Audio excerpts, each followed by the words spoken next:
What's up, guys? Joe Munoz, OneStepPrep.com. Crosswind Landings. Hope you and your family are doing well, by the way, and you're safe. Last few days I've been out flying. Fortunately, here in South Florida, we missed the brunt of the hurricane that came through, but we weren't completely unaffected by the winds, and I was out flying 3 of these days. I took a picture of the ATIS here. It's winds 180 at 18. Gusting to 37. Listen to that, wind 180 at 18, gust to 37. All right, it's a little spicy out there. And then I checked first thing I did was print the ATIS. Second thing I do, I take a look at the flight plan and I see on the MEL, we have auto thrust inoperative, okay? It's like the Olympic Games, baby. Who's gonna get the gold medal? That's the way my mindset was, right? All these challenges coming up. We had a good time, and most importantly, we had a safe time and some smooth landings. And that's what prompted this discussion in this video is what's going through your mind when you read, hey, winds are 180 at 18, gusting to 37. Okay, it's pretty much a direct crosswind. We're landing 10 left in Lauderdale. So brought the old trusty DC-10 model out. It's the largest one we have in the office, so probably the best looking one on camera. And with that being said, let's revisit some crosswind principles that you're very well likely familiar with. Any aircraft on approach with a crosswind, the nose will have a tendency to turn or crab into the wind, right? So if I have a left crosswind from here, I would expect for the nose to want to crab into the wind this direction. If you have a right crosswind, same is true that way, it would crab to the right. Now, on this particular approach, we had a right crosswind. Really doesn't matter what side it's on, but what I want to share with you is the crucial part that really begins way back on the approach. See, the key to smooth landings is really stabilized approaches, and particularly when you have auto thrust or auto throttle inoperative, but even if not, in gusty conditions, getting stabilized early is a very key element into ensuring that you transition nicely into the Decrab and the flare. So we get stable nice and early, we get fully configured, the thrust setting is set accordingly. Remember, auto thrust was off this day, but it didn't really matter, and we're on this approach. And with this being said, now we get down to what the flight crew training manual for both the Boeing and the bus recommends of about 30 feet to initiate that flare, and we have to decrab. Now, in the case of a left crosswind, remember, I'm going to apply right rudder, a little bit of left aileron. Let's talk about the aileron input for just a moment. The wings here are swept. Got many videos where I talk about this. It's a very dominant thing to talk about in the world of swept wing jets. They are susceptible to yaw roll coupling. Simply put, a yaw couples to a roll. And when you initiate that decrab like that, not only is it possible for the crosswind to come up under your wing and roll you over, but because of that right rudder input, the aircraft naturally, and because of the aerodynamics of your swept wing, it wants to yaw and it wants to roll in the opposite direction, which is why we have the requirement for the opposite aileron. Now, we don't want to sustain an aileron input. They're quick and short, small inputs as needed. It's not really a sustained input per se, but that's another thing, by the way, we'll talk about here momentarily.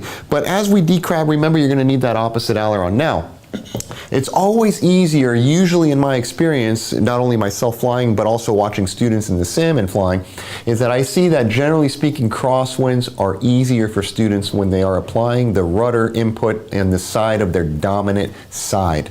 I had another video I recorded earlier on this where basically I'm saying, hey, if you're right-handed, a left crosswind is easier for you because you're going to have right inputs. You're going to apply right rudder to align with the centerline. If you're left-handed, a right crosswind is easier because you're going to have left inputs to align with the center line. You follow what I'm saying there? So on this particular day, we actually had a right crosswind, which would mean left input. So I was on my non-dominant side, which added even more to the Olympic Games. But anyway, with that being said, the principle is always the same, and in practice it's the same, right? You apply that rudder, you apply that aileron input. Now, where does that initiate? Again, according to FCTM, the flare's at 30 feet, and generally speaking, I also do the decrab at about the same time. Decrab and initiate the flare together at 30 feet, mindful to get that opposite aileron input to stop that rolling tendency. Let's bring out the whiteboard for just a moment as we talk about the fact that your crosswind component, remember out here, because you're crabbed into the wind, it's a direct crosswind, but it gets further exasperated when we apply that rudder input to align with the center line. Now the crosswind is hitting the entire side of the fuselage and empennage, which is really blowing you downwind of the center line, which can make for quite the time trying to track that center line. So as a recommendation, and assuming you're visual with your landing environment, with the runway, right? What I have done and have found to be somewhat helpful is to track ever so slightly. I'm talking it's pretty much not even noticeable to the pilot monitoring, ever so slightly upwind of the centerline. And what that does is at the moment of me decrabbing the airplane, I decrab ever so slightly upwind of the centerline, and then the wind naturally blows me right on top of the centerline. Because if I were to be perfectly on centerline and decrab, I would expect to probably be blown slightly off a little bit downwind of the centerline, right? So how much upwind of the centerline are you talking, Joe? You heard me say it. It's not even detectable really by the pilot monitoring. It's just this ever so slight upwind offset, slight in visual condition only, that when I begin to decrab and the wind kind of blows me over, I end up landing perfectly on top of the centerline. Ideally right in the touchdown zone, right on that centerline. That's what we're looking for, right? Kudo points, brownie points later if it's smooth, but ideally, as we always do with landing criteria, we're judging based on centerline, touchdown zone, all right? That's what we're looking for.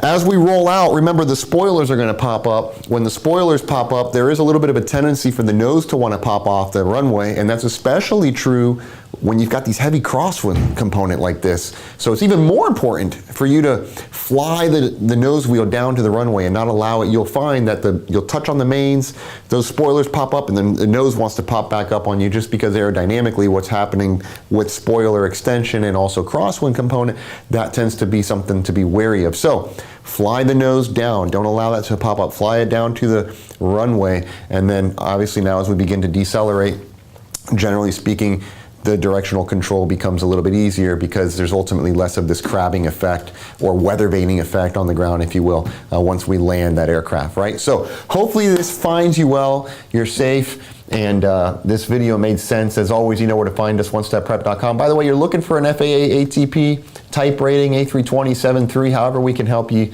You know the website, you know where to find us in Miami, Florida. If you want, you could call us, 786-536-2002.